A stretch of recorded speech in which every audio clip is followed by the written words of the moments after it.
حسبي الله ونعم الوكيل فنعم المولى ونعم النصير حسبي الله ونعم الوكيل فنعم المولى ونعم النصير حسبي الله ونعم الوكيل. إن الحمد لله حمدا كثيرا طيبا مباركا فيه.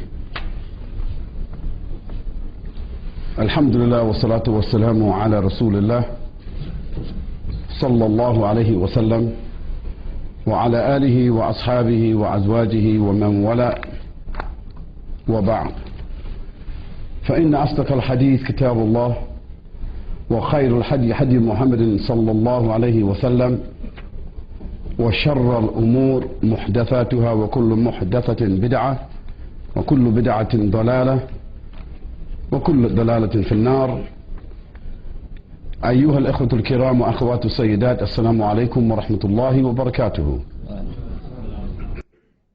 ہمارے معزز غیر مسلم مہمانان گرامی، ہم آپ سے درخواست کرتے ہیں کہ اپنے دل کھلے رکھیں اور اپنے ذہن بھی کھلے رکھیں اور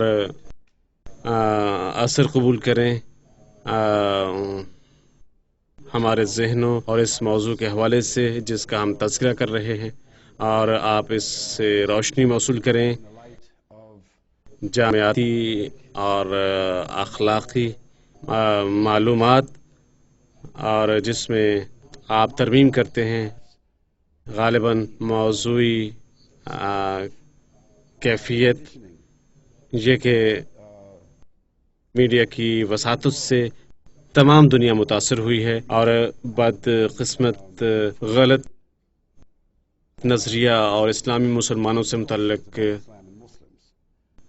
توڑ مروڑ کر پیش کیا جانے والا مواد، کیونکہ میں اس روشنی میں خطاب پیش کر رہا ہوں، یہ ایک پرو ایکٹیو موضوع ہے، لیکن میں پرو ایکٹیو انداز میں خطاب پیش نہیں کر رہا۔ ایسے مسلمان موجود ہیں جو بذات خود اس موقع سے استفادہ کریں گے کہ وہ بطور پرو ایکٹیو کردار ادا کریں جیسے کہ انہیں ضرورت محسوس ہوئی، اور کیا انہیں موقع میسر آئے گا، اور یہ ان کا کل ہے، اور وہ بطور واحد بات کر رہے ہیں۔ وہ ایسا کر سکتے ہیں، لیکن ایسا کرنے کی کوشش کروں گا جامعاتی اور دانشورانہ طور پر اور سیاسی طور پر ذمہ دارانہ طور پر، اور اس شعور کے تحت میں بہت زیادہ متوازن رہنے کی کوشش کروں گا اس قسم کے موضوع سے نمٹنے کے حوالے سے۔ اگرچہ میں ایک بے تکلف ماحول میں آپ سے مخاطب ہوں، میں یہ کوشش نہیں کروں گا اس قسم کے موضوع سے نمٹنے کے لیے اس ماحول میں جس میں ہم آج کل رہ رہے ہیں، کیونکہ غالباً یہ بہتر ہے ایام اور وقت جس میں ہم رہ رہے ہیں اس موضوع پر تحریر پیش کی جائے اور لوگوں کو اس کے مطالعے کی اجازت فراہم کی جائے، کیونکہ الفاظ کو ہضم ہونے کا موقع میسر آتا ہے جہاں اور جب کوئی فرد بات کرتا ہے اسے غلط سمجھا جا سکتا ہے، اس کا غلط حوالہ پیش کیا جا سکتا ہے، اور کبھی کبھار جذباتی شخصیت اور دیگر چیزیں گڈمڈ ہو سکتی ہیں۔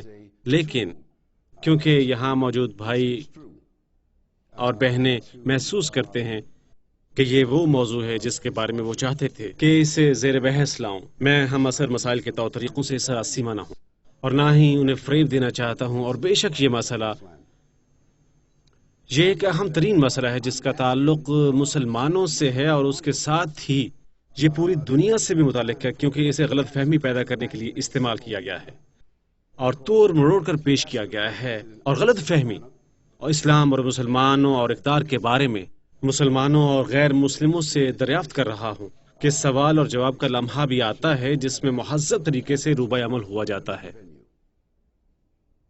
کیونکہ اگر آپ غیر مہذب طریقے سے اپنا سوال پوچھتے ہیں، کیونکہ آپ یہاں پہلے سے قائم کردہ نظریے پہلے سے بنائے گئے ذہن کے ساتھ آئے ہیں، تب میں آپ کے سوال سے معذرت کروں گا، آپ کو جواب پیش نہیں کیا جائے گا، آپ نے بذات خود جواب پانا ہے، یا ایک دوسری قدر میں، کیونکہ میں یہاں کسی کی مخالفت کرنے نہیں آیا ہوں، میں یہاں کسی کے ساتھ لطف اندوز ہونے نہیں آیا ہوں، میں یہاں حملہ آور ہونے نہیں آیا ہوں، یا دفاع یا بحث بصری نکتہ، میں یہاں ایک تناظر پیش کرنے آیا ہوں۔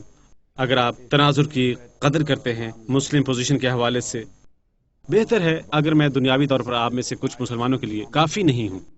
اپنے متعلق خوش فہمیاں خود تقسیم کریں، اپنا ذاتی مقرر مہیا کریں، اور جہاں تک غیر مسلم کا تعلق ہے، اگر آپ تصور کرتے ہیں کہ میں کسی حد تک پرو ایکٹیو ہوں موضوع کے متعلق یا ایک اسلامی نقطہ نظر سے تعصب کا شکار ہوں، تب آپ اپنی ذاتی رائے قائم کر سکتے ہیں۔ دوبارہ،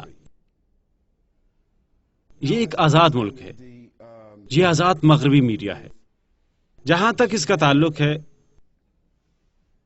لہٰذا ہم سب کو یہاں سے کم از کم واک آؤٹ کرنا چاہیے۔ صورتحال یہ ہے کہ ہم باعزت انداز میں اختلاف کر سکتے ہیں۔ اب میں سمجھتا ہوں کہ جو موضوع بیان کرنا ہے، جہاد یا پھر دہشت گردی، ایماندارانہ طور پر اصطلاحات کا کیا مطلب ہے، لہٰذا میں لفظ بنیادی چاہتا ہوں، اور سب سے پہلے میں یہ فرض نہیں کر رہا کیا مسلمان یا غیر مسلم اصطلاحات کو سمجھتے ہیں، اور میں بطور ایک مفکر خطاب پیش نہیں کر رہا، یا اس معاملے کے لیے بطور علم کا ایک طالب علم اسلامی تناظر سے، لیکن عین ممکن ہو سکتا ہے میں مفکرانہ ذرائع سے حوالہ پیش کروں، اور میں بذات خود ایک طالب علم ہو سکتا ہوں، طالب علم، علم کے میدان کا طالب، عین ممکن ہے ہو سکتا ہے، لہٰذا اس روشنی میں جو اتفاق نہیں کرتا۔ کچھ ردی کی ٹوکریاں وہاں موجود ہیں، آپ میری رائے قبول کر سکتے ہیں، اپنی قائم کر سکتے ہیں، اس سے متعلقہ چیزوں کے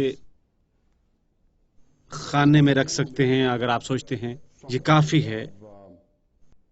اب لفظ جہاد کے حوالے سے، لفظ جہاد ایک عربی اصطلاح ہے اور یہ عام طور پر عطا کرتا ہے، یہ عام معنی کا حامل ہے زبان کے نقطہ نظر سے، اور یہ شرعی معنی کا حامل ہے اسلامی نظریات کے حوالے سے اور اسلامی قانون، اور کبھی کبھار یہ استعمال کیا جاتا ہے پیچھے اور آگے لفظ آزادانہ طور پر، اور یہ اپنا تناظر کھو بیٹھتا ہے۔ اب چونکہ یہ ایک اسلامی اصطلاح ہے، ہمیں چاہیے پہلے لفظ اسلام کی تعریف بیان کریں، اور اس لیے ہم لفظ جہاد استعمال کرتے ہیں۔ ہمیں اسے اسلام کے معنی کے تناظر میں استعمال کرنا ہے۔ اب لفظ اسلام اسم سے آتا ہے، معنی ہے اطاعت کرنا، پرامن رہنا۔ سلامہ کا مطلب ہے پرامن رہنا، اطاعت گزار رہنا، مطمئن رہنا، بامطابق رہنا، اقرار میں اپنا آپ حوالے کرنا۔ اس لیے اسلام کا مطلب ہے اطاعت، پیروی، تسلیم کرنا، اور قانون کی اطاعت، نظام کی، مصنف کی، خالق کی اطاعت، آسمان اور زمین کے۔ اس لیے اسلام محض ایک مذہب ہی نہیں ہے، اور دنیا کا مغربی شعور یہ جامع طور پر، عالمگیر طور پر سمجھایا گیا اصول، جس طرح کشش ثقل کا قانون، لیکن یہ زیادہ گونا گوئی کا حامل ہے اور بہت زیادہ قابل فخر بنسبت کشش ثقل کے قانون کے، کیونکہ کشش ثقل کا قانون اپنے رسوخ کے حلقے کا حامل ہے، اور وہ زمین ہے، کیونکہ زمین سے باہر ہم جانتے ہیں کہ کشش ثقل کا قانون عین ممکن ہے لاگو نہ ہوتا ہو، یہ حتیٰ کہ پرقوت ہے بنسبت وقت خلا میں، کیونکہ زمین سے باہر ہم جانتے ہیں کہ کشش ثقل کا قانون عین ممکن ہے لاگو نہ ہوتا ہو، یہ حتیٰ کہ پرقوت ہے، کیونکہ زمین سے باہر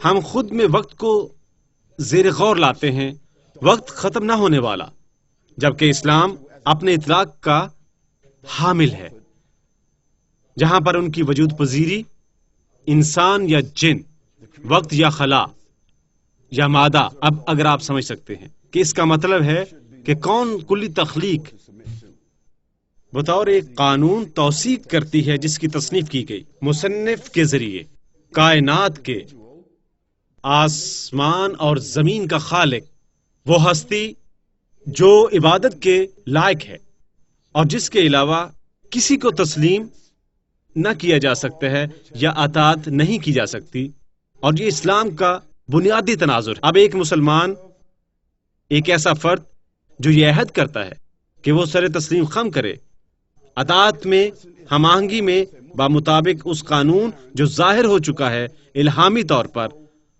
اور سمجھا گیا ہے، اور جس کا تناظر ایک الہامی کتاب، ایک قانون سازی ہے۔ اب اگر ایک شخص نے جنم لیا ہے مسلم نام کے ہمراہ اور مسلمان والدین اور ایک ایتھنو ثقافتی صورتحال کے تحت جنم لیا ہے جو یہ ظاہر کرتا ہے کہ وہ بھی مسلمان ہے، وہ ایک مسلمان کی مانند روبہ عمل نہیں ہو سکتے کیونکہ وہ حقیقت میں آشنا نہیں ہو سکتے۔ بالکل اسی طرح جس طرح میرے والد کے پاس ایک گاڑی ہے، کئی گاڑیاں، اور میں انہیں گاڑی چلاتے ہوئے دیکھتا ہوں اور میں سیکھ لیتا ہوں کہ گاڑی کیسے چلائی جاتی ہے، اور میں اپنے والد کی گاڑی چلاتا ہوں، لیکن میرے پاس لائسنس نہیں ہے۔ غالباً مجھے روک لیا جائے گا، گرفتار کر لیا جائے گا اور جرمانہ کیا جائے گا کیونکہ میں ایک لائسنس یافتہ ڈرائیور نہیں ہوں، اور بہت زیادہ مکالمہ۔ وہ لائسنس یافتہ مسلمان نہیں ہیں، مطلب یہ کہ انہوں نے اسلام کا مطالعہ نہیں کیا، وہ بذات خود اسلام کے درست اصل و رسوخ کے تحت نہیں ہو سکتے، وہ شعوری طور پر اسلام سے آشنا نہیں ہو سکتے، حتیٰ کہ وہ پرواہ بھی نہیں کر سکتے، لیکن ثقافتی نقطہ نظر سے انہیں اسلام وراثت میں ملا ہے۔ عین ممکن ہے کہ مجھے اپنے والد کی گاڑی وراثت میں ملی ہو اور میں اسے چلا رہا ہوں، لہٰذا اس معاملے کے حوالے سے وہ مسلمانوں کے بارے میں بات کرے گا۔ ہمارا حقیقی مطلب یہ ہے کہ وہ شعوری طور پر نہیں آشنا، اس لیے انہوں نے ذمہ داری قبول کی ہے، احتساب ایک مسلمان ہونے کا۔ اب اگر ہم اس تناظر میں دیکھتے ہیں، جب ہم مسلمان کی تعریف پر غور کرتے ہیں ہمیں کسی قدر قریبی مشاہدہ کرنا ہوتا ہے، اور اس کا مطلب ہے اسلام بطور ایک عالمگیر کامل قانون یا الزام عائد نہیں کیا جا سکتا مسلمانوں کی جانب سے، مسلمانوں کے غلط فعل سے نہیں زیادہ، لہٰذا وہ ملکہ یا پارلیمنٹ الزام عائد کیا جا سکتا ہے مجرموں کی جانب سے جن سے جرائم سرزد ہوتے ہیں یا دائمی جرائم برطانیہ میں۔ نہیں، ان مجرموں کے لیے چاہیے جب وہ تلاش کر لیے جاتے ہیں ان پر مقدمہ چلایا جائے، انہیں سزا دی جانی چاہیے، اور ان کے لیے چاہیے ان پر قانون کی تکمیل کرنی چاہیے اس بنیاد پر کہ ان کا جرم کیا تھا۔ لیکن ہم ملک سے تصادم کرتے ہیں اور اس پر الزام عائد کرتے ہیں کچھ مجرموں کی وجہ سے، اس لیے ہمیں اسلام پر الزام عائد نہیں کرنا چاہیے اگر دنیا میں کچھ ایسا کام وقوع پذیر ہوتا ہے جو بے قاعدہ ہے یا مجرمانہ کچھ مسلمانوں کی جانب سے جو بذات خود ہیں غیر لائسنس یافتہ، نا آشنا اور بے خبر۔ جہادہ لسانی نقطہ نظر سے اسے قرآن نازل ہونے سے قبل عربی زبان میں سمجھا جاتا تھا، اور اس کا مطلب تھا جد و جہد، کسی کی سعی، اور یہ کسی کی سعی ہو سکتی ہے بحالی کے لیے کسی اخلاقی قدر کی۔ جہادہ یہ کسی کی سعی ہو سکتی ہے اپنی عزت یا آبرو بچانے کے لیے، یا کنبے کی سعی ہو سکتی ہے اخلاقی روحانی منزل پر۔ اب لفظ جہاد شرعی نقطہ نظر سے، ایک اسلامی نقطہ نظر سے، اس کا مطلب ہے کسی کی سعی بچانا، اسلام کی عزت یا کسی کنبے کی عزت، کسی کی سرزمین کی عزت و آبرو، کسی کی جائیداد کی عزت و آبرو، حملہ آور کے خلاف، مجرمانہ عمل کے خلاف، ایک جنگی درندے سے، کسی ایسے فرد سے جس کا کوئی تعلق نہیں تقدیس سے، یعنی کسی بھی ایسے فرد سے جس کا تعلق نہیں ہے تقدیس کے ساتھ۔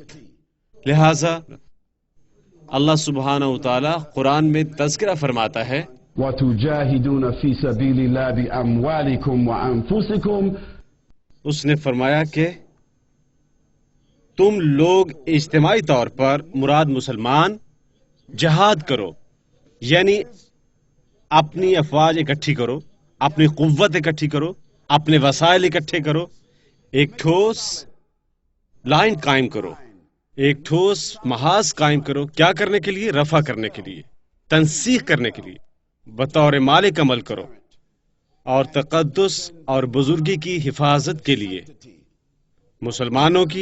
مسلمانوں کی سرزمین کی، مسلمانوں کے ایمان کی۔ اب ہم یہ سوچتے ہیں عیسائی، یہودی، بدھ مت، ہندو، مرد، عورتیں، ہر قسم کے پس منظر کے حامل لوگ متفق ہوں گے کہ کوئی بھی لوگ عزت و احترام کے کسی بھی شعور کے حامل جو اپنے آپ کے بارے میں تشویش کے حامل ہیں، اپنے کنبوں کے بارے میں، زندگی کے بارے میں، ایسے رد عمل کا اظہار کریں جس کے اظہار کا حکم اللہ تعالیٰ نے مسلمانوں کو دیا ہے۔ جہاد کا یہ شعور ہمارے لیے کسی کے تقدس اور بزرگی کے احترام سے کسی قدر مختلف ہے جو تحفظ کے لیے ہو سکتا ہے۔ اس تناظر میں میرا خیال ہے کہ ہم سب کو اختیار کرنا چاہیے اپنی زندگیوں میں وقتاً فوقتاً جذبہ جہاد کا۔ اب کچھ مفکرین نے کہا کہ بے سبب نہیں ہے ایک دفاعی جنگ، درست ہے، بلا وجہ، اور اسے بلا وجہ نہیں ہونا چاہیے، کیونکہ اگر جہاد کی کوئی وجہ موجود نہیں تو مسلمان کیا کر رہے ہیں جو جہاد کر رہے ہیں؟ میرا مطلب ہے کیوں کسی ملک کی فوج حملہ آور ہو سکتی ہے کسی دوسرے ملک پر، یا کیوں ملک کے پاس فوج ہے اپنا دفاع کرنے کے لیے برخلاف توقع کہ اس کا کوئی جواز نہ ہو۔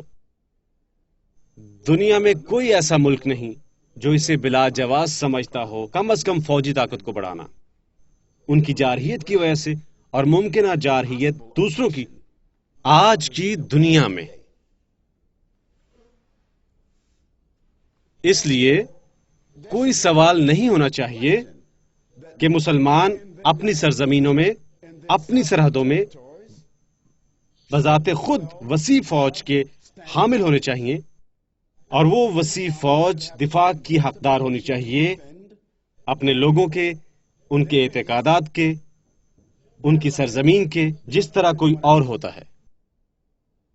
اگرچہ گلوبلزم کا منصوبہ پیش کرنے والے کہیں گے کہ محض ترقی یافتہ اقوام کو حق حاصل ہے کہ وہ حملہ کرے، اور محض ترقی یافتہ اقوام کو حق حاصل ہے کہ دفاع کریں کسی بھی قیمت پر، یہ کہ منصفانہ حق کے حامل ہیں کہ جنگ کریں یا اپنے آپ کا جنگ کے ساتھ دفاع کریں، کیونکہ ان کے لوگ جو اس بات پر یقین رکھتے ہیں کہ وہ دنیا کے حکمران ہیں، اور وہی وہ لوگ ہیں جنہیں قوانین تخلیق کرنے چاہیے، اور اگر وہ یہ تصور کرتے ہیں کہ وہ قوانین تخلیق کرتے ہیں، وہ یہ بھی تصور کرتے ہیں کہ ان کے تابع ہونے چاہیے تمام قوانین۔ لیکن دنیا بدل رہی ہے، اور وہ لوگ جو اس طرح سوچتے ہیں اور جو اس طرح سوچتے رہے ہیں ان کے ذہن بھی تبدیل ہونے چاہیے، یہ ظاہر کرنے کے لیے کہ سماجی انصاف، سماجی، سیاسی، معاشی، اخلاقی انصاف دونوں طرف جھولتا ہے۔ آپ نے ایک کلاک کا پینڈولم دیکھا ہے، آگے پیچھے جھولتا ہے، اور ادھر آتا ہے اور درمیان میں آتا ہے، اور یہاں پر جھولتا ہے اور درمیان کی جانب جاتا ہے، دونوں جانب جھولتا ہے۔ اب تاریخ کے دور میں قومیں آتی ہیں، چلی جاتی ہیں، اور مغلوب ہو جاتی ہیں انصاف سے۔ انصاف موجود نہیں ہے۔ مسلمانوں اور غیر مسلموں کا انصاف وہ ہے جس نے توازن تخلیق کیا ہے آغاز سے ہی، اور آغاز سے ہی توازن اس کے ہاتھ میں ہے جو پیمائش مد نظر رکھتا ہے۔ احتساب میں، قانون میں اسے ستاروں اور چوڑی دھاریوں کے ساتھ رنگ و روغن نہیں کیا جاتا۔ رنگ و روغن نہیں کیا جاتا جسے شاید دا یونین جیک کہتے ہیں۔ یہ سفید اور نیلا نہیں ہے، یہ ایک انا کا حامل نہیں ہے، اور اس پر کراس یا شیر نہیں ہے۔ انصاف، برتر انصاف کائنات کے خالق کے ہاتھ میں ہے، اور توازن اور قانون کائنات میں ہے، اور بہت پہلے سے کائنات میں موجود ہے، اس سے قبل جب اقوام متحدہ تھی، اس سے بہت قبل جب موجود تھے تجویز کنندہ اقوام متحدہ کے جوڑ توڑ کرنے والے، اس سے بہت پہلے G8 موجود تھی، سماجی انصاف موجود تھا، برتر قانون موجود تھا، اور اس دنیا میں وجود پذیر تھا۔ اور ہم یہاں کس کے بارے میں بات کرنا چاہتے ہیں؟ وہ جہاد ہے، اور ہر انسان کے حق کا جواب، ان کا وقار، عزت، آبرو بحال رکھنے کے لیے، اور یہی وہ موضوع ہے جس پر آج شب ہم گفتگو کرنا چاہتے ہیں۔ اسلامی دہشت گردی کی اصطلاح بھی، کیونکہ ہمیں لفظ دہشت گردی پر بات کرنی ہے، ضرورت ہے ہمارا لفظ جہاد کے، کیونکہ جہاد اور دہشت گردی مترادف بن چکے ہیں، اور میڈیا، لیکن وہ زیادہ بڑھ کر ہیں، اور زیادہ ہم نے اسے اس طرح بنا دیا ہے۔ آپ نہیں کہہ سکتے اسلامی دہشت گردی، اسلامی تعصب، اسلامی انتہا پسندی. کیونکہ تعریف کے اعتبار سے فونیٹک ہونا، غیر مسلم ہونا، آپ ایک مسلمان نہیں ہو سکتے، آپ ایک قانون کے محکوم نہیں ہو سکتے. برتر توازن آسمان اور زمین کے خالق کا ہے، آپ ایک مسلمان نہیں ہو سکتے جبکہ ایک فونیٹک بھی ہو. وہ ادبی طرز میں اعتدال پسندی ہے، معقول، استدلالی، زندہ، قائم رہنے والا، اقتدار والا. مسلمان بننے کے لیے آپ کو متوازن بننا ہے، انتہا پسند نہیں ہو سکتے. میں چاہتا ہوں آپ انتہا پسند بنے.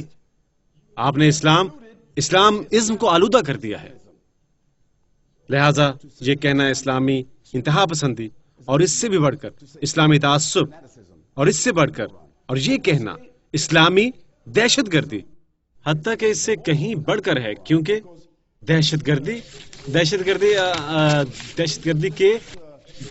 کے کیا معنی ہے؟ مجھے کہنے دیں. آئیے ہم تعریف پیش کریں، اور یہ بہت ہی مختصر تعریف ہے، اور یہ تعریف میں نے بیان کی ہے یہاں پر. یہ تعریف زیر غور لائیں.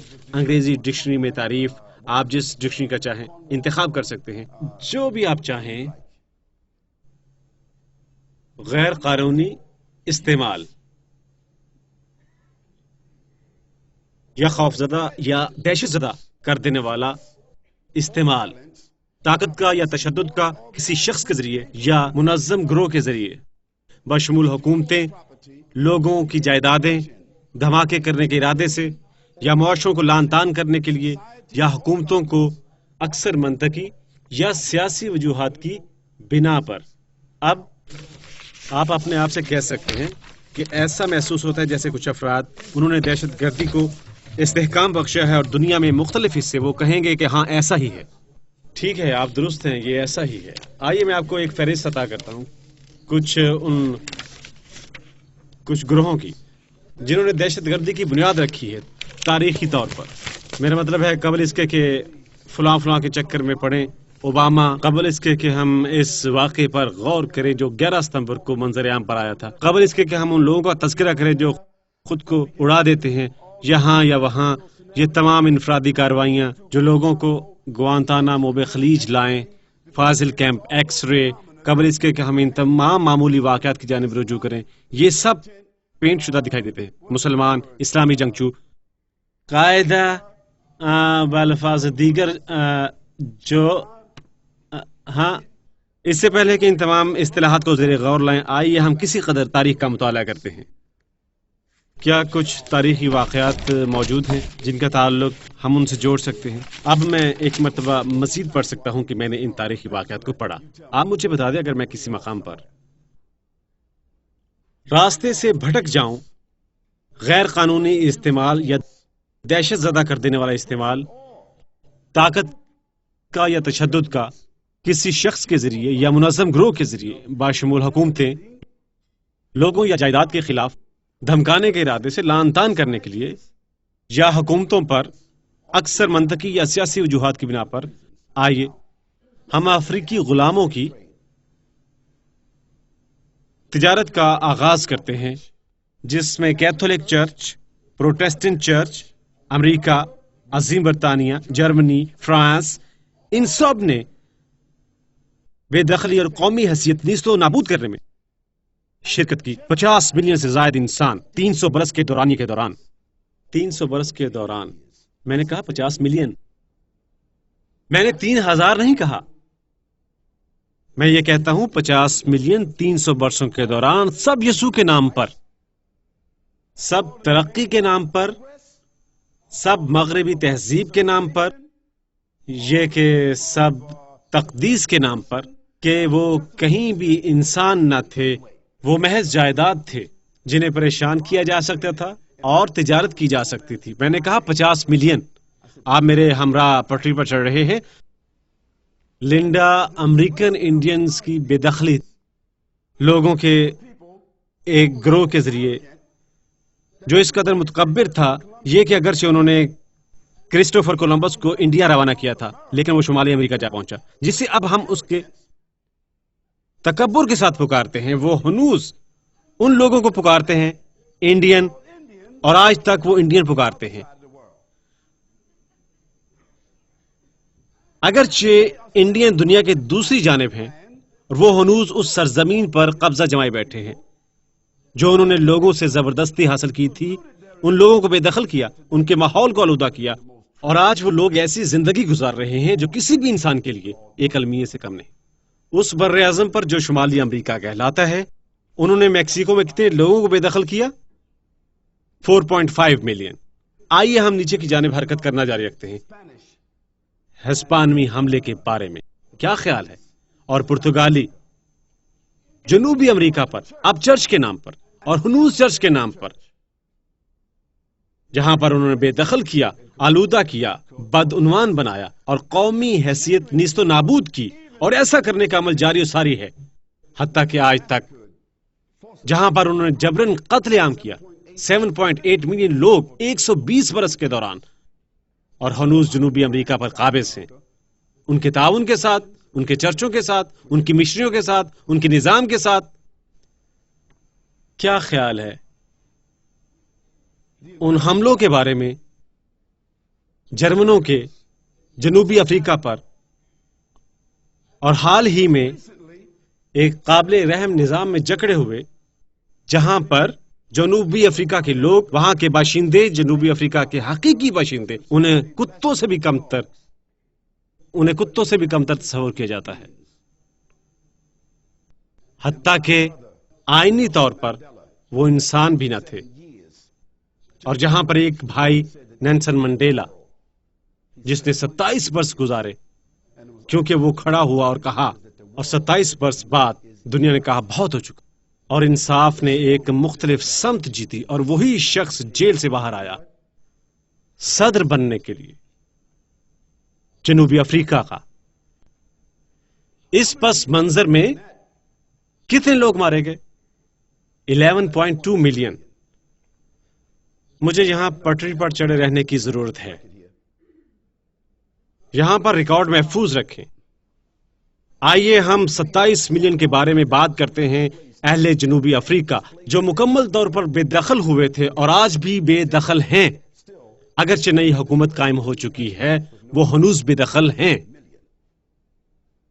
کوئی پرسان حال نہیں. 27 ملین لوگ، اور لوگوں کا نیا گروہ افریکنز کہلاتا ہے، جو اس ملک کے آبائی باشندے نہ تھے، وہ حکمران ہیں اور ہنوز حکمران ہیں. آئیے ہم آسٹریلیا کے بارے میں بات کرتے ہیں، جہاں پر وہی لوگ آسٹریلیا چلے آئے اور ہلاک اور بے دخل کیا قدیم باشندوں کو، جو آج تمام دنیا کی بلند ترین شرح کے حامل ہیں. مغربی نصف کرۂ ارض کا جدید ترین ملک یا اعلیٰ ترین بے دخل لوگ، اعلیٰ ترین شرح کے حامل، اموات کی، شراب نوشی کی، بلند ترین سطح شراب نوشی کی، اعلیٰ ترین سطح جرائم کی، منشیات، خودکشی، مکمل طور پر مختلف قوت کے حامل، مکمل طور پر بے دخل، حتیٰ کہ آج بھی ملکی آئین انہیں یہ اجازت فراہم نہیں کرتا، یہ حق کہ وہ ڈٹ کر کہیں یہ ہمارا ملک ہے. کیا آپ تصور کر سکتے ہیں؟ یہ آسٹریلیا ہے. 60 ملین لوگوں کی قومی حیثیت کو نیست و نابود کیا گیا 180 برس کے دوران. افغانستان کے بارے میں کیا خیال ہے؟ جب روس نے افغانستان پر حملہ کیا، اہل روس نے کس قدر لوگوں کو ہلاک کیا، سوشلزم کے نام پر، وسعت پذیری کے، کمیونزم کے. 6 ملین قبل اس کے مجاہدین امریکی مدد اور تعاون کے انہیں نکال باہر کرتے ہوئے، اور بالآخر روسی سلطنت USSR زوال پذیر ہوئی. زوال پذیری کے بعد مجاہدین ہرگز فاتح نہ تھے، بلکہ وہ فاتح تھے جنہوں نے ان کی مدد کی، اور آج بھی افغانستان میں موجود ہیں فاتحین. کون فاتحین؟ وہ جو بعد میں ان پر حملہ آور ہوئے. امریکہ افغانستان پر حملہ آور ہوا. روس کے بعد یہ حملہ کئی بار جاری رہا یہ حملہ کئی بار جاری رہا. انہوں نے ہلاک کیے 76,000 افغانی، مرد، عورتیں اور بچے. وہ جنگجو نہ تھے کیونکہ وہ فضا سے جنگجوؤں کو نہیں دیکھ سکتے تھے. سوچئے 76,000. کیا خیال ہے بوسنیا اور ہرزیگوینا کا؟ اقوام متحدہ کے اتحاد کے ساتھ، یعنی اقوام متحدہ کی افواج وہاں کھڑی تھیں. کتنے لوگ ہلاک ہوئے بوسنیا ہرزیگوینا میں 3 برس میں؟ 3.8 ملین اقوام متحدہ کی افواج کھڑی تھیں اور کوئی کارروائی نہ کی. کیا خیال ہے برطانوی حملے کے بارے میں؟ انڈیا اور مشرق بعید ایشیا میں انہوں نے کتنی زندگیاں لی؟ 40 ملین. امریکیوں کے بارے میں کیا خیال ہے؟ عراق پر امریکی حملے میں ایک لیڈر پکڑنے کے لیے، ایک لیڈر جسے ایک گھر میں دولت کے بیگ کے ساتھ پایا گیا، ایک لیڈر جس پر فتح حاصل کر سکتے تھے، باہر نکال سکتے تھے، ایسے جس طرح انہوں نے جنرل نوریگا سے کیا. وہ اکسانے والے ہو سکتے ہیں، ضابطہ پرست، وہ اسے کیا کہتے ہیں جب چھین لیتے ہیں، کھینچنے کا عمل اس طرح. جبکہ وہ 18 برس سے منشیات کا دھندا کر رہا تھا. ہیمن نکسن اور کیا وہ نوجوان جنرل کرنل نارتھ، کیا نام ہے اس کا، آلوین آرفن نکسن اور CIA اور وہ تمام نوجوان جو منشیات کا دھندا کر رہے ہیں ویتنام کی جنگ میں. اور نوریگا ان کا آدمی تھا کیونکہ وہ فراہم کنندہ تھا اور بیچ رہا تھا جنوبی امریکہ میں منشیات اور کوکین سب سے بڑھ کر. لیکن جب انہوں نے اس کے ساتھ معاملہ ختم کیا، وہ ان پر پھٹ پڑا اور کہا مزید نہیں، دولت میری ہے، طاقت میری ہے. انہوں نے کہا ٹھیک نہیں. وہ فتح یاب ہوئے اور اسے جھپٹ لیا. اب وہ کہاں ہے؟ امریکہ میں بری بھلی زندگی. وہ صدام پر کیوں نہیں جھپٹ پڑے اور اسے وہاں کیوں نہ ڈال دیا؟ کیونکہ انہیں صدام مطلوب نہ تھا، بلکہ عراق بذات خود تھا، کیونکہ انہیں عراق کے دہانے پر بیٹھنا تھا. اہم ترین پوزیشن بحر کیپسین کی، اور یہ بحر کیپسین دنیا کی توانائی کا نیا علاقہ ہے. 15 برس قبل G8 نے فیصلہ کیا کہ وہ علاقہ حساس اور اہم تھا مغربی تہذیب اور ترقی کے لیے، توانائی کے لیے سرچشمے کے طور پر. لہذا افغانستان اور عراق اور دیگر سب کچھ 15 برس قبل رونما ہوا. صدام کے ساتھ کچھ نہیں کرنا تھا، وہ ایک آسان ہدف تھا. اور اب ہمارے علم میں ہے، آپ دیکھتے ہیں مردہ چہرے تیرتے ہوئے اور زندگی جس کا کوئی حامل نہیں، یعنی مردہ چہرے کا پانی میں بہاؤ اور تعفن، زندگی جس میں کوئی تیرتا رہتا ہے.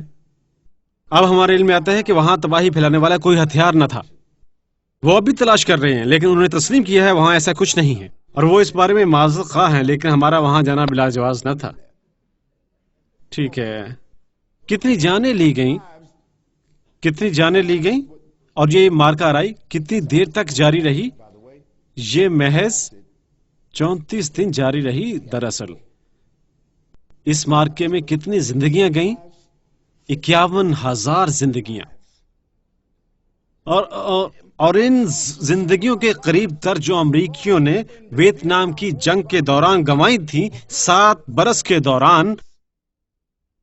اب آپ مجھے بتائیں، 50,000 امریکی زندگیاں ویتنام کی جنگ میں کام آئیں، وہ جنگ ہار گئے. اور 51,000 مسلمانوں کی زندگیاں عراقیوں کی جو 34 دنوں میں کام آئیں. آپ اس انصاف کے بارے میں سوچیں. محض ایک شخص کو پکڑنے کے لیے. فلسطین کے بارے میں کیا خیال ہے؟ فلسطین جسے تقسیم کیا گیا اس شخص کے ذریعے جسے بلفور اعلامیہ کہتے ہیں. آپ جانتے ہیں یہ بلفور اعلامیہ لارڈ بلفور نے تحریر کیا تھا، جو ایک لارڈ تھا ہاؤس کا. لارڈ بلفور نے تحریر کیا اعلامیہ جسے UN نے منظور کیا، اور اس بلفور اعلامیہ پر بنیاد کرتے ہوئے انہوں نے فلسطین کو تقسیم کیا، اور اس کا ایک حصہ انہوں نے اسرائیل کو دے دیا اور دوسرا حصہ اہل فلسطین کے لیے چھوڑ دیا. اور اقوام متحدہ وہاں جا پہنچی کیا کرنے کے لیے؟ وہی کام جو آج وہ کر رہے ہیں، یعنی امن قائم کرنے کی طاقت کے طور پر روبے عمل ہونے کے لیے. میں آپ کو بتاتا ہوں، اس وقت تک 3.2 ملین سے زائد فلسطینی مارے جا چکے ہیں اور بے دخل کی جا چکے ہیں. اور اب وہاں فلسطین نامی کوئی چیز موجود نہیں ہے. یہ تمام تر اسرائیل ہے. اب وہ لوگ ہیں جو اس سرزمین کے آبائی باشندے ہیں اور وہ وہاں رہتے ہیں اس وقت سے، انہوں نے ایک مطالبہ تحریر کرنا ہے جس کے ذریعے وہ کچھ منظر عام پر آنا ہے جو عظیم اسرائیل کہلاتا ہے. تصور کر سکتے ہیں اسرائیل آزادی اور بے خوفی کے ساتھ روبہ محلول کا اہل ہے. ایسا جو وہ کرنا چاہتا ہے کہ وہ دوبارہ UN کے ہمراہ جو دیکھ رہا ہے 3.2 ملین. ناگاساکی اور ہیروشیما کے بارے میں کیا خیال ہے؟ اگرچہ امریکی جانتے تھے کہ جاپان پہلے ہی ہتھیار ڈال چکا ہے، وہ جانتے تھے کہ جنگ اختتام پذیر ہے. ہنوز وہ دنیا پر ظاہر کرنا چاہتے تھے کہ ایک سپر پاور آن پہنچی ہے. جاپانی پہلے ہی شکست خوردہ تھے، ہر کوئی جانتا تھا. لیکن امریکہ نے تمام تر دنیا کو پیغام دینا تھا کہ سپر پاور ابھی ابھی آن پہنچی ہے، اور انہوں نے کہا کسی دھمکی کے بغیر، جاپانیوں کے علم میں لائے بغیر ان کے ساتھ کیا کچھ ہونے جا رہا تھا. انہوں نے ان جڑواں شہروں پر بم گرائے، ہیروشیما اور ناگاساکی کی. بخارات بن گئے 3 دنوں کے اندر 36,000 لوگ، این اسی طرح 36,000 لوگ اڑ گئے، کوئی نہ رہا. اور تب اس کے بعد 1,41,000 لوگ ہلاک کیے گئے اگلے 12 ماہ کے دوران. اور اس وقت سے تقریباً 7 ملین سے زیادہ لوگ متاثر ہوئے اور ہوتے رہیں گے تابکاری کے اثرات سے نسل در نسل. اس بارے سوچیں اگر آپ تصور کر سکتے ہیں. اب کوئی اس میں اضافہ کر سکتا ہے؟ اس میں اضافہ کریں. دورانیے کے دوران کم از کم 200 برس میں نو آبادی کے نام پر کثرت آرا پر بنیاد کرتے ہوئے جدیدیت کے باطل دلائل کی پیش کیے، مغربی تہذیب کے ترقی حاصل کرنے کے بعد تقریباً 135 ملین زندگیاں اب تاریخ کہے گی کہ بالخصوص مغربی تاریخ دان کہیں گے وہ سب کچھ جواز کا حامل تھا. لیکن ہم کہتے ہیں، ہمیشہ کہتے رہیں گے، فلسطینی جو اس قسم کی آزردگی کا شکار ہیں اسرائیلیوں کے تحت گزشتہ 40 برسوں سے، انہیں کوئی حق حاصل نہیں ہے کوئی بھی کام کرنے کا، اسلحہ رکھنے کا، ایک چھڑی تک نہ پھینکنے کا، بچے بھی نہیں، حتیٰ کہ ایک پتھر تک نہیں پھینک سکتے، کیونکہ ان میں سے بہت سے اسرائیل کو ذبح کرنے والے ہیں. وہ بندوقیں نہیں چلا رہے، وہ نوجوان لوگ ہیں جن کی عمر 7 اور 15 برس کے درمیان ہے. وہ کیا پھینکتے ہیں؟ پتھر. اسرائیلی کہتے ہیں تمہیں ہمارے ٹینکوں پر پتھر پھینکنے کی ضرورت کیسے ہوئی؟ اور وہ قتل کر رہے ہیں نوجوانوں کو مکھیوں کی مانند. کچھ نہیں. کیا ہم ایڈز وائرس کی سازش میں شامل نہ کریں گے؟ ایک ایڈز وائرس جو کلاسک ہے، ایک بیماری جسے فورٹ میکنلے میں تخلیق کیا گیا امریکہ میں. فورٹ میکنلے ایڈز وائرس 63,000 گیلن ایک ڈیزائنر کی بیماری تخلیق کی گئی 63 گیلن فورٹ میکنلے میں، اور دنیا میں دیگر مقامات کے لیے تخلیق کیا گیا اس کی تکمیل کے لیے جو کہلاتا ہے اقوام متحدہ کا عالمی صحت کا پروگرام. آبادی تقریباً 2000. آپ نے سنا کتنے لوگ ہیں آبادی 2000 میں؟ 2000 تک. UN کے عالمی ادارہ صحت کو یہ اختیار حاصل ہے دنیا کی آبادی میں تخفیف کر سکے 36 ملین تک. کیا کرنے کے لیے؟ بچانے کے لیے. مغربی تہذیب، کیونکہ مغربی تہذیب کے لیے عظیم ترین خطرہ اس وقت 1971 میں تمام تر آبادی کا خطرہ تھا. انڈیا کی، پاکستان، مشرقی ایشیا، افریقہ، جنوبی امریکہ. اب افریقہ کے لیے انہوں نے ایڈز کا انتخاب کیا. چین کے لیے انہوں نے فی کنبہ ایک بچے کا انتخاب کیا. اگر آپ جانتے ہیں کہ اس کا مطلب کیا ہے، آپ میں سے کچھ لوگ دورہ کریں اور سمجھیں کہ اس کا کیا مطلب ہے. ایک بچہ، اس کا کیا مطلب ہے کہ چین میں جو بھی کوئی دوسرے بچے کا حامل بنتا ہے انہیں گرفتار کر لیا جاتا ہے. جی گرفتار. عورت کو ماں بننے کے قابل نہیں چھوڑتے، مرد کی باپ بننے کی صلاحیت ختم کر دی جاتی ہے، ایک مثال قائم کرنے کے طور پر جیل میں. اور وہ بچہ جو ان کے پیٹ میں دوسرے بچے کے طور پر ہوتا ہے اس کا حمل ساقط کر دیا جاتا ہے، ایک بچہ۔ چین میں یہی قانون رائج ہے۔ کس نے وہ قانون بنایا؟ اہل چین نے عالمی ادارہ صحت کے ذریعے پاکستان اور انڈیا سے لوگوں کو ضبط تولید کے بارے میں نہیں بتایا جاتا جو انہوں نے انڈیا میں اختیار کر رکھا ہے۔ مجھے اس کے بارے میں کسی کو نہیں بتانا، لیکن اب ایڈز کا وائرس ہلاک کر رہا ہے۔ اگر آپ جانتے ہیں کہ ایڈز کا وائرس سالانہ 8.57 ملین لوگوں کو ہلاک کر رہا ہے، اب آپ نے ان کا تخمینہ لگانا ہے، یا ایک ہفتے کے لیے تخمینہ لگائیں، 52 ہفتوں میں 8 ملین، پھر آپ جان لیں گے کہ ہفتہ بھر کے دوران افریقہ میں کتنے لوگ ایڈز سے ہلاک ہوئے۔ انٹرنیٹ پر جائیں اور اسے اپنے گوگل میں ڈالیں، سرچ انجن میں اس میں ایڈز وائرس ڈالیں یا اس میں اسموکنگ گن برائے ایڈ ڈالیں اور دیکھیں شواہد اور دستاویزات، آپ کو دھچکا لگے گا۔ ہم گمان کرتے ہیں کہ افریقہ میں گندے لوگوں کی وجہ سے ایڈز کی بیماری موجود ہے، وہ جنسی بے راروی کا شکار ہیں، وہ گندے لوگ ہیں، یا ہم یہ گمان کرتے ہیں کہ یہ بیماری سبز بندروں سے آئی ہے؟ نہیں، مشنریز عالمی ادارہ صحت کی جانب سے اور عیسائی گروہ افریقہ میں کیا کرتے ہیں، اور وہ لوگوں کو مبتلا کرتے ہیں ہیضہ میں، ملیریا میں، زرد بخار میں، اور وہ ادویات میں شامل کرتے ہیں ایڈز وائرس۔ اب یہ ایک شیطانی حرکت ہے، یہ سچائی ہے۔ اور اسموکنگ گن کا حملہ منظر عام پر آیا 1996 میں، کیونکہ ہم امریکہ میں معلومات کی آزادی کا قانون رکھتے ہیں، جس کا مطلب ہے کہ 25 برسوں میں وہ کیا کرتے ہیں ہم اس کے بارے میں نہیں جانتے۔ انہوں نے اس کا انکشاف 25 برسوں بعد کرنا ہے۔ اب ہم اس بارے میں جانتے ہیں۔ یہ وہ نہیں ہے جسے خالد نے بیان کیا ہے، لیکن جن لوگوں نے ان کا مطالعہ کیا ہے وہ اسے بخوبی جانتے ہیں۔ کیا اب آپ نے وہ بیان کیا ہے؟ میرا خیال ہے کہ آئیے ہم واپس دہشت گردی کی تعریف کی جانب جاتے ہیں۔ غیر قانونی استعمال یا دہشت زدہ کرنے والا استعمال طاقت کا یا تشدد کا کسی شخص یا منظم گروہ کی جانب سے لوگوں یا جائیداد کے خلاف دہشت زدہ کرنے کے ارادے سے یا معاشروں یا حکومتوں پر لعن طعن کرنے کے لیے، اکثر نظریاتی یا سیاسی وجوہات کی بنا پر۔ لہٰذا میں آپ سے دریافت کرتا ہوں، کیا وہ جنہوں نے گزشتہ 200 برسوں تک ترغیب دلائی، کیا وہ دہشت گرد ہیں؟ کیا انہوں نے اس طور پر بیان کرنا چاہا؟ کیا میرا خیال ہے ایک مقصد ہوگا؟ ہمیں کہنا چاہیے کہ یقیناً ایسا ہی ہے، وسیع پیمانے پر۔ اوکے، آئیے ہم واپس موضوع کی جانب جاتے ہیں، دہشت گردی کی تعریف، اور وہ یہ ہے ایک قانونی مسلمان جو کشمیر میں ہے یا افغانستان میں یا فلسطین میں یا صومالیہ میں یا کشمیر میں یا افغانستان میں یا عراق میں یا صومالیہ میں یا فلسطین میں یا بالی میں یا انڈونیشیا میں یا کیا ہے وہ جہاں پر لیلی تمام جوتوں کی حامل ہے،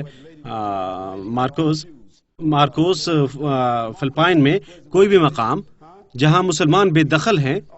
جب آج ہم دہشت گردی کے بارے میں سوچتے ہیں، ہم ان لوگوں کے بارے میں سوچتے ہیں جنہیں پریشان کرنے کی کوششیں کی گئی ہیں، تدارک کرنے کے لیے، قومی حیثیت کی نیست و نابود کرنے کے لیے۔ اور میں نے کہا کہ ہر حال میں پریشان، کیونکہ بہت سی صورتوں میں لوگوں نے مظاہرہ کیا ہے جسے ہم دہشت گرد کہتے ہیں، اگرچہ وہ الزامات تھے، وہ پریشان حال تھے۔ وہ لوگ جنہیں بند گلی میں دھکیل دیا گیا، ان کے پاس اس کے سوا اور کوئی چارہ نہ تھا۔ اس عورت کا تصور کریں جس کی عمر 18 برس ہے اور خوبصورت، جو اپنا بچہ کھو چکی ہے، اپنا باپ، اپنے بھائیوں کو کھو چکی ہے، اپنا ذہن کھو چکی ہے۔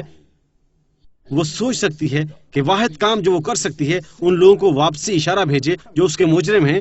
وہ قید خانے کا ایک مظاہرہ ہے، اپنے اوپر باندھے ہے 60 پاؤنڈ دھماکہ خیز مواد، اور بس پر چڑھ جائے یا کیفے میں گھس جائے جہاں کہیں بھی وہ موجود ہیں دیگر بے گناہ لوگ، اور اپنے آپ کو اڑا دے۔ ایک مثال کے طور پر وہ پریشان حال ہے، لیکن یہ بجا ہے، اسلامی نقطہ نظر سے نہیں، لیکن سیاق و سباق میں سمجھا جا سکتا ہے، ہمیشہ رکھا گیا ہے حفاظت میں، زبردستی، جس نے اڑا دیا پاگل پن کے عالم میں۔ ہاں، اور میرا خیال ہے کہ ایم پی، وہ خاتون، اس کا نام کیا تھا، وہ خاتون جس نے کہا کہ وہ اسے سمجھ سکتی ہے، کیا نام تھا، ٹونگ، اس کے ساتھی، انہوں نے اس سے کہا تم نے کیسے جرأت کی، تم نے کیسے جرأت کی، حتیٰ کہ تاکید کی ان حیوانوں کے ساتھ۔ اب یہ آپ کو بتاتا ہے بے حسی کی سطح۔ وہ ایک خاتون ہے جو بالآخر احساسات رکھتی ہے، وہ چنی گئی ہے، وہ ایک خاتون ہے، وہ سیاسی طور پر باخبر ہے، اس نے بخوبی مطالعہ کیا ہوا ہے، وہ دانشور ہے، وہ انسان دوست ہے، اور اس نے کہا میں اتفاق نہیں کرتی لیکن میں حالات کو سمجھ سکتی ہوں وہ کیسے وقوع پذیر ہوا۔ وہ اسے تاکید کرنا نہیں چاہتے تھے۔ کیا وہ دیکھ سکتے ہیں؟ ٹھیک ہے، ہم اتفاق نہیں کرتے، میں کہتا ہوں اسلامی نقطہ نظر سے ہم اس قسم کے مظاہرے کے ساتھ اتفاق نہیں کرتے۔ اور میں کیوں اس قسم کے مظاہرے سے اتفاق نہیں کرتا؟ کیونکہ مسلمان پیغمبر صلی اللہ علیہ وسلم کے دور میں انہوں نے سختیوں کا مقابلہ کیا، لیکن اللہ کے پیغمبر نے انہوں نے کبھی مسلمانوں کی اجازت نہ دی کہ وہ بدلہ لیں، مظاہرہ کریں اس طرح کا کہ محض اخلاقی کمزوری کی وجہ سے انتقامی کارروائی کریں، کبھی نہیں، کیونکہ ہم ان جیسا مظاہرہ نہیں کرتے۔ کیونکہ ہم ان جیسا مظاہرہ نہیں کرتے، ہماری اپنی قانون سازی ہے، ہم حاملین ہیں، حتیٰ کہ جب جنگ کا زمانہ آتا ہے قرآن پاک اس کے ادب و آداب وضع کرتے ہیں۔ مارکا آرائی کے ہمارے اپنے قوانین ہیں۔ کوئی جانتا ہے کہ مارکا آرائی کے قانون کا کیا مطلب ہے؟ میں بتاتا ہوں کہ اس کا کیا مطلب ہے۔ مارکا آرائی کے قوانین اہل فوجی اتھارٹی کی جانب سے جاری کردہ ہدایات یا صورتحال میں مذہبی اتھارٹی ہمارے لیے مذہبی اتھارٹی ہے، ہمارے لیے یہ مذہبی اتھارٹی ہے، اخلاقی اتھارٹی ہے، رحمانی اتھارٹی ہے۔ ان سے دنیاوی نقطہ نظر سے اسے کہتے ہیں کہ فوجی اتھارٹی، اہل فوجی اتھارٹی کی جاری کردہ ہدایات۔ رحمانی اخلاقی اتھارٹی جو بیان کرتی ہے، وضاحت کرتی ہے، بیان کرتی ہے حدود اور حالات اور واقعات کو جن کے تحت افواج پیش قدمی کر سکتی ہیں، مقدمہ چلا سکتی ہیں، مارکا آرائی کر سکتی ہیں، دیگر افواج کے ساتھ مقابلے پر اتر آتی ہیں۔ یہ مارکا آرائی کے قوانین کہلاتے ہیں۔ ہم مسلمان قرآن کی پیروی کرتے ہیں کیونکہ مارکا آرائی کے قوانین، ہم مسلمان سنت مبارکہ کی پیروی کرتے ہیں کیونکہ ہمارے مارکا آرائی کے قوانین، ہم ان تدابیر کی پیروی نہیں کرتے جو کہ ہمارے خلاف استعمال کی جاتی ہیں، ہم ان کی تصدیق نہیں کرتے، یعنی آخر کار ہم اس کی ہرگز تصدیق نہیں کرتے، ہم ہرگز ان کی تصدیق نہیں کرتے، یعنی آخر کار میکیاولی، وہ میکیاولی طریقہ ہے، میکیاولی کافر تھا، ہم میکیاولی کی نہیں بلکہ اسلامی تھیوری کی پیروی کرتے ہیں۔ كل أعمال بالنيات. ہر ایک فعل کا فیصلہ اس کی نیت سے کیا جائے گا، لیکن نیت کو کس بنیاد پر کرنا چاہیے؟ علم اور ایمان۔ مسلمان قرآن و سنت سے ہٹ کر مظاہرہ نہیں کر سکتے اور سوچتے ہیں کہ وہ پاکیزہ نیت کے حامل ہیں، کبھی نہیں۔ مسلمان کبھی ہٹ کر مقابلہ نہیں کر سکتے اخلاقی حدود کے تعین سے اور اللہ اور رسول کی ہدایت سے۔ یہ تصور کرتے ہیں کہ اللہ بہتر جانتا ہے، اللہ میری نیت کو جانتا ہے، جو کچھ کرنے جا رہا ہوں اس کو جانتا ہے، اور اسے اس مانند چھوڑ دیتے ہیں۔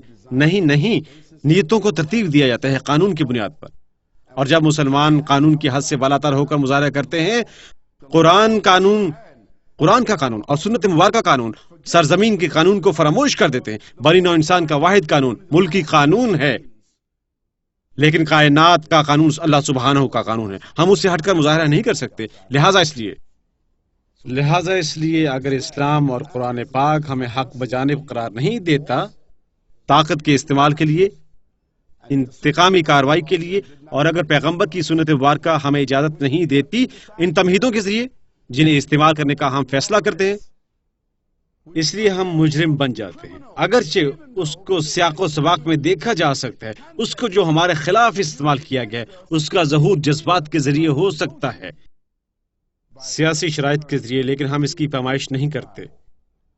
جو ہم سیاسی طور پر کرتے ہیں اور ہم اس کی پیمائش نہیں کرتے، جو کچھ ہمارے خلاف کیا گیا ہے ہم اس سے پیمائش کرتے ہیں جو کچھ اللہ اور اس کے رسول صلی اللہ علیہ وسلم نے عطا فرمایا ہے، کیونکہ آپ صلی اللہ علیہ وسلم نے فرمایا لا يؤمن أحدكم حتى يكون هواه تبعا لما جئت به.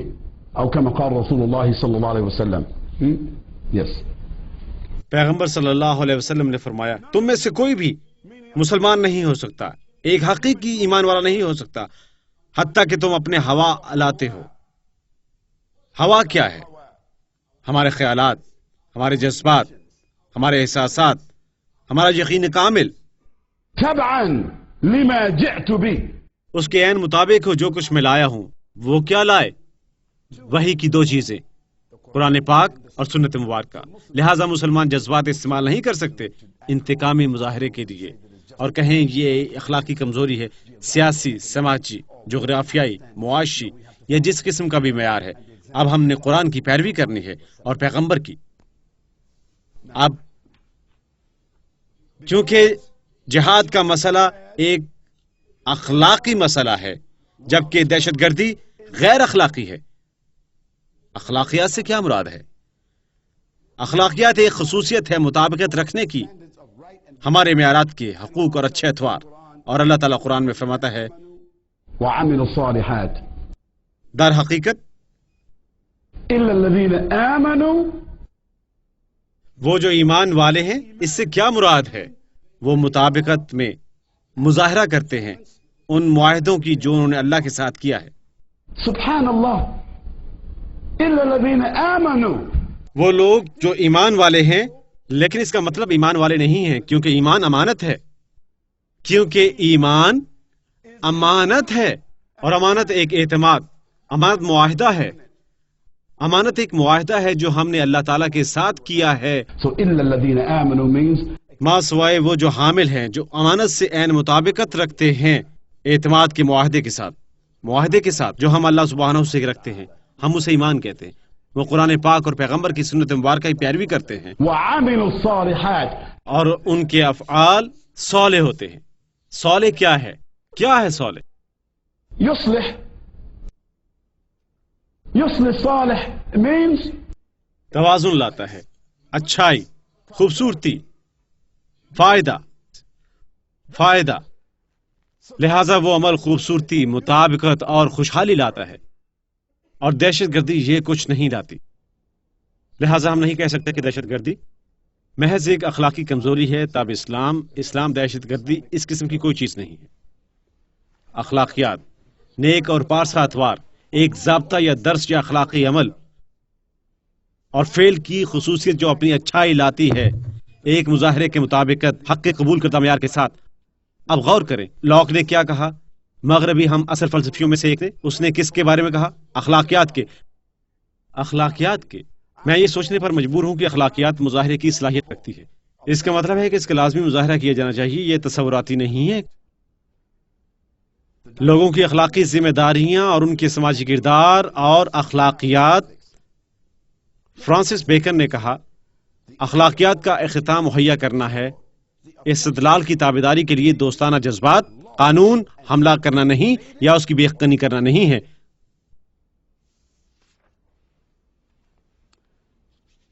اس شعور کے تحت جہاد ایک اصول ہے جسے مسلمان استعمال کرتے ہیں سرحدیں قائم کرنے کے لیے، تحفظ کے مظاہرے کے لیے، کیونکہ اللہ سبحانہ قرآن پاک میں تذکرہ فرماتا ہے کہ کیا ایسا ہوتا نہیں رہا ہے کہ اللہ سبحانہ ایک قوم کو دوسری قوم سے آزماتا ہے؟ در حقیقت وہ چرچ بھی ہوں گے، عبادت خانے اور یہودیوں کے عبادت خانے اور مسجد جس میں اللہ تعالیٰ کا نام پکارا جاتا ہے، اور زمین پر بدعنوانی بھی ہو سکتی ہے۔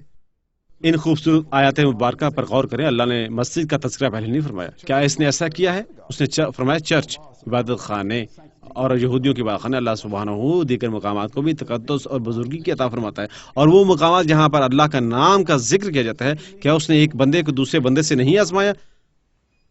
اللہ قرآن میں فرماتا ہے هل أدلكم على تجارة تنجيكم من عذاب عليم تؤمنوا بالله ورسوله وتجاهدون في سبيل الله بأموالكم وأنفسكم ذلكم خير لكم إن كنتم لا تعلمون إن كنتم تعلمون۔ اللہ سبحانہ اس سورت میں فرماتا ہے وہ ہمیں دعوت دے رہا ہے، کس کی؟ ایک تجارت کی، ایک لین دین کی، اس کے ساتھ معاہدے کی۔ کیا فرمایا اس نے کیا فرمایا؟ هل أدلكم على تجارة کیا میں تمہیں بتاؤں ایک تجارت کا، ایک لین دین کا، ایک سودے کا؟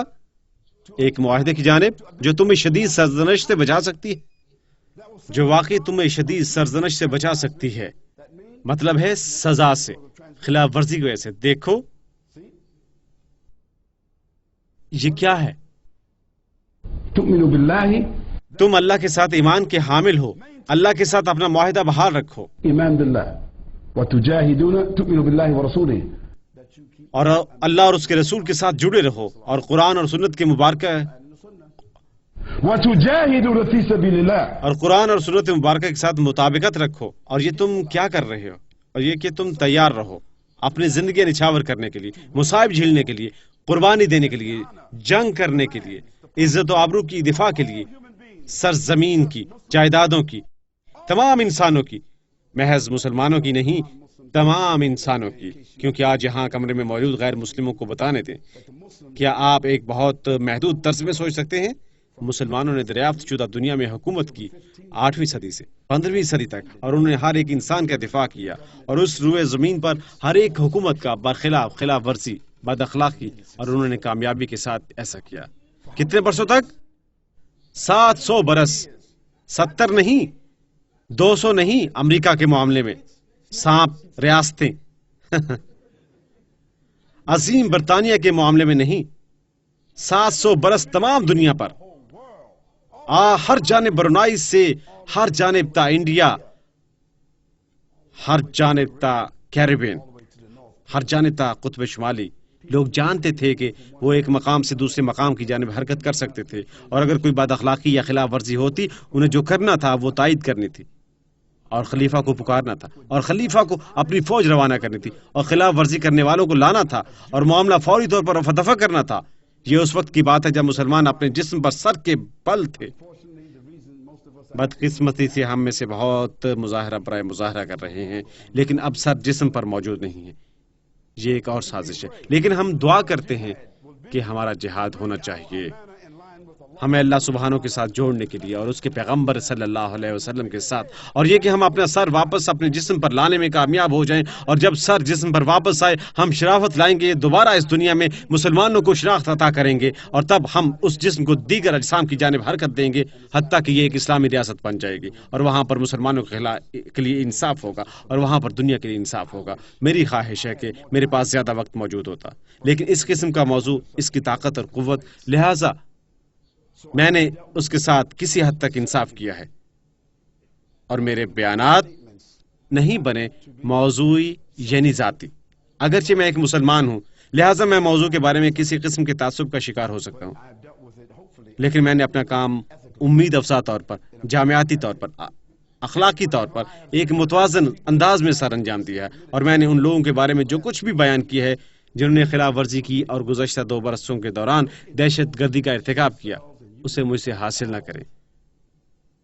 رونما ہونے والے واقعات پر غور کریں، اور آپ اپنی ذاتوں کا مطالعہ کرنے میں وقت صرف کریں، اور تب آپ فیصلہ کریں۔ مغربی دنیا میں دہشت گردی ایک نئی اصطلاح ہے، اور یہ مروج ہوئی ہے گزشتہ 20 برسوں سے، لیکن دنیا میں دہشت گردی بہت قدیم ہے اور سفاکانہ ہے۔ گزشتہ 200 برسوں سے 135 ملین زندگیاں اس کی نظر ہو چکی ہیں، لیکن آج دہشت گردی ایک اصطلاح ہے، اور بنیاد کرتی دکھائی دیتی ہے ایک بڑے فعل پر، اور وہ تھا بدقسمت واقعہ جو کہلاتا تھا ورلڈ ٹریڈ پر بمباری، جو امریکہ میں وقوع پذیر ہوا 11 ستمبر 2001 کو۔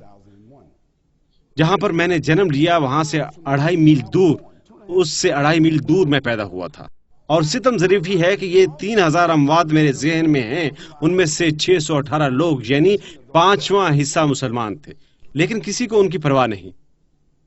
اور خالد یاسین بطور ایک امریکی، اور میری اپنی خفیہ رائے اس سازش کے بارے میں رائے، لیکن یہ آج کا موضوع نہیں ہے،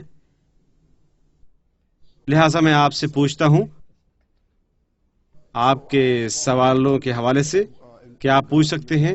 اس کی وضاحت جو کچھ میں نے کہا ہے، اور میں جو اب پیش کرنے کی اپنی بہترین کوشش کروں گا، جس قدر بہترین کوشش میں کر سکتا ہوں۔